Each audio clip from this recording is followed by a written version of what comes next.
CherryandStonePublishing.com presents an excerpt from Danthology 2022. Written by Dan Kirstein. Read by me, Dan Kirstein.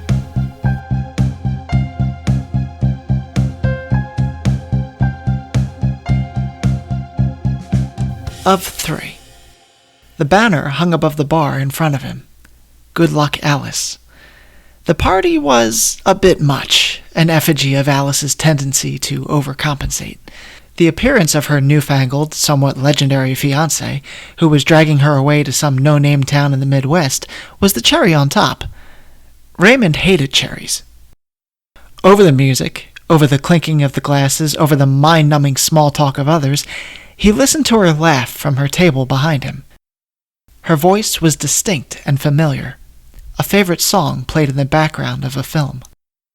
His ears threw it and her to the forefront of his mind, as if he needed help doing so. 12 years of working together. Years that convinced him they were soulmates, and one day she casually mentioned she's leaving, as if talking about the weather. It wasn't enough, all he'd shown her in their 12 years. It wasn't enough to change her mind. Here you go.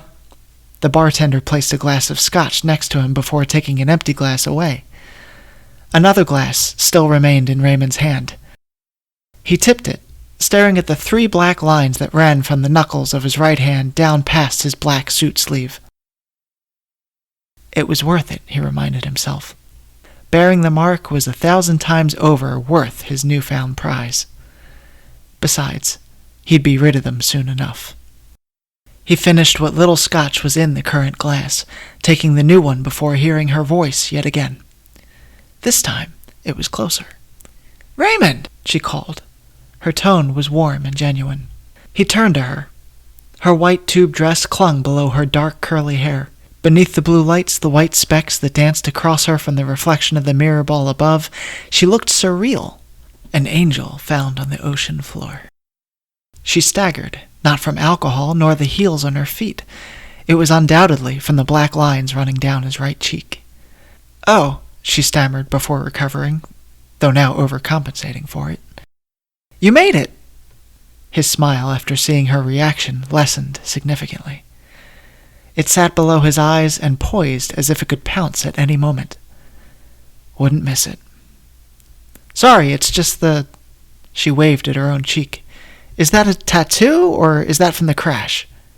Raymond let one shoulder shrug. Half his smile faded, while his left hand instinctively felt his left breast pocket. A bit of both. She stepped forward, resuming her initial attempt to hug him. "Well, you look great." He hugged her with his right arm, careful not to press his left side against her. Still, he savored her touch.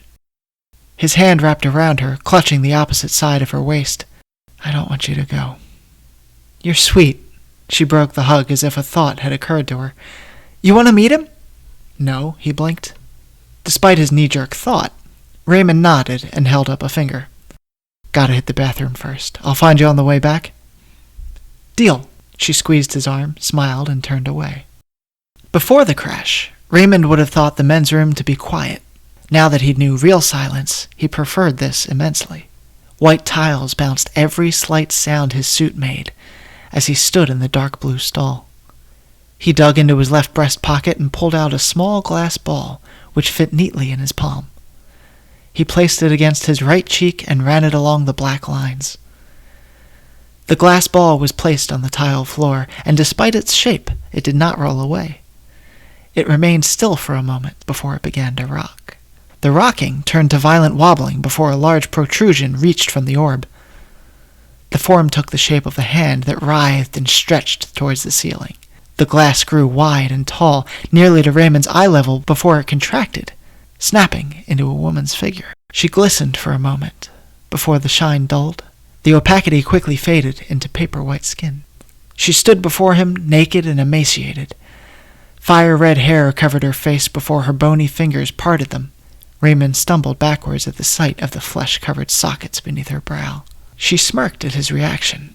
As if to ease his fears, she clawed her fingers into the sockets, removing excess flesh and revealing the greenest eyes Raymond had ever seen. She used them to stare at him, to take him in before lifting a hand to his right cheek. Her mouth opened and a sound escaped her. Sand fell from her mouth, escaped her lungs, and poured onto the floor before her voice followed. The master's mark. Her smile widened. All who bear it are granted 3 wishes, be they glorious or terrible. She glanced down at his attire before her own hand reached her forehead. A spark fell from her fingers, and she was adorned with a green dress, which matched her eyes perfectly. Her red hair folded on its own, curling itself into a neat coif. As she smiled at him, he felt her fingers on his brain, rifling through it like a Rolodex. And when she finally arrived at what she was looking for, she found it in a place that wasn't dark or murderous, nor lustful or jealous. She found it in a place of love and loneliness. He felt naked as she smiled at him. She now knew him better than anyone. A shiver ran through him, though the newfound coldness did not leave with it. "What?" "You're not boring," she said decidedly. "I like you." "Just don't," he stammered, unable to find words that met the demands of all the questions in his mind. "Don't hurt her." The red-headed woman touched Raymond's unmarked cheek with a hand that was colder than a window on a winter morning. "Name me, and then name her." Trembling, he nodded.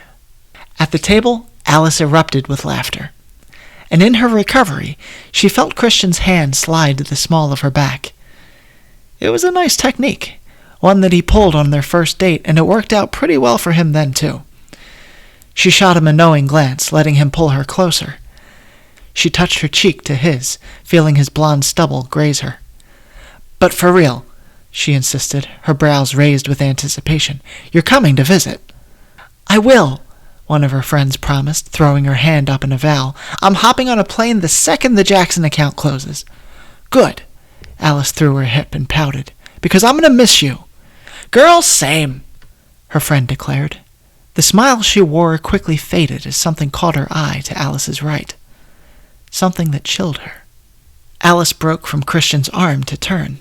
She saw Raymond within a few feet of her, and on his arm there hung a woman with the skin of a porcelain doll. Alice feigned excitement. "Hey!" Raymond's expression softened to see her as he gestured. "Jen, this is Alice. Alice, this is Jen." "Oh my God!" Alice exclaimed. "I had no idea you were seeing someone. Hi!" She quickly clasped the pale woman's hand with both of hers. Frigid.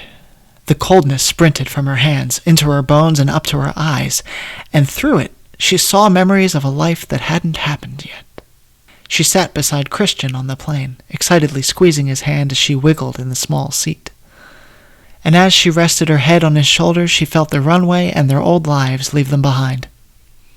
He carried her across the threshold of their rustic new home. He struggled with the awkwardness of the wedding dress, knocking over a side table in the process. He dropped her into the crystal-clear waves. She kicked and squealed briefly before having to hold her breath. She stood up on her own, moving her hair out of her eyes to see him. She brushed her hair from her face as she asked the doctor to repeat herself. She did, confirming Alice was infertile. She looked to Christian, who was staring straight ahead. She reached out and squeezed his hand. He did not squeeze back. In the dark, she opened the closet and pulled the spare sheets and comforter from it. Red-eyed but not tired, she dragged them down the steps and laid them on the downstairs couch. It wouldn't matter. The effort and her thoughts kept her awake for the rest of the night. She walked past the kitchen table, his dinner sitting alone upon it. It had grown cold 2 hours ago. She left it for him to discover, but she discovered him first at the doorway. His suit and hair were disheveled. Her life was in boxes, packed on a truck that didn't currently have a destination. She'd spent the last 5 years leaving everyone behind, and now him as well. She turned to see him leaning in the doorway of their rustic house, and even then, despite everything, she missed his hand on the small of her back. The music returned to her first, then the noise of the party, then the shapes and shadows of those around her. Alice stood, mouth agape, finally letting go of Jen's cold hand after what felt like a lifetime. She pulled her hands back, absent-mindedly staring at the floor as she tried to process what had just happened. Fingers grazed her back, freeing her from the haze with a sudden jolt. She nearly leapt away. She turned to Christian as he retracted his hand, her eyes and lips ready to tirade that didn't even know where to start. A silence would have followed if the 80s dance music hadn't expressly forbidden it. "You okay?" Yes, she thought. In fact, she was better than ever. She smiled, gave a quick and unconvincing, "Yep, just need some air," grabbed her purse from the table, and bolted before Christian could grab her. She felt the cool night air hit her, as if her eyes needed any more help watering, and walked briskly to her car. She sat in her driver's seat and let the tears come and go, holding onto the wheel as if the car could start at any moment. The sobs were few and soft, and they were met with anger and helplessness. A knock on the window. She looked, expecting to see a blue suit. Instead, she saw a black one. Raymond's tattooed hand, which now carried 2 black stripes instead of 3, remained on the glass as he waited. After moving her purse to her lap, she unlocked the door and wiped her eyes as she heard him slide into the passenger seat. What followed was the quietest moment she had ever known. She could think of nothing to say. How could she explain what she'd seen, to him or to anyone? Who would believe her? Did she believe herself? Finally, she started to laugh. Raymond hesitantly joined her in it. "I think I'm fucking crazy," she admitted. "I thought his name was Christian." She laughed and sniffled before scouring her purse for tissues. She blew her nose less daintily than she would have liked. "Sorry," she huffed. "Ah, don't be." He waited to speak in between blows. "Listen, I am lousy at goodbyes, but, He looked down, then out the windshield. "I wish you saw me the way I see you." Alice didn't need to trace his eyeline. She could feel Jen staring at them. She looked up to see the pale-skinned woman standing on the curb, holding her wrist and watching the car. Her green dress and red hair stood stagnant in the distance against the brown exterior of the bar. Alice licked the back of her teeth and turned the key in the ignition. Raymond pushed the seatbelt into its clip, with 1 black stripe remaining on his hand. This has been an excerpt from Danthology 2022. Copyright 2022. For more by Dan Kirstein, visit Cherry and Stone Publishing.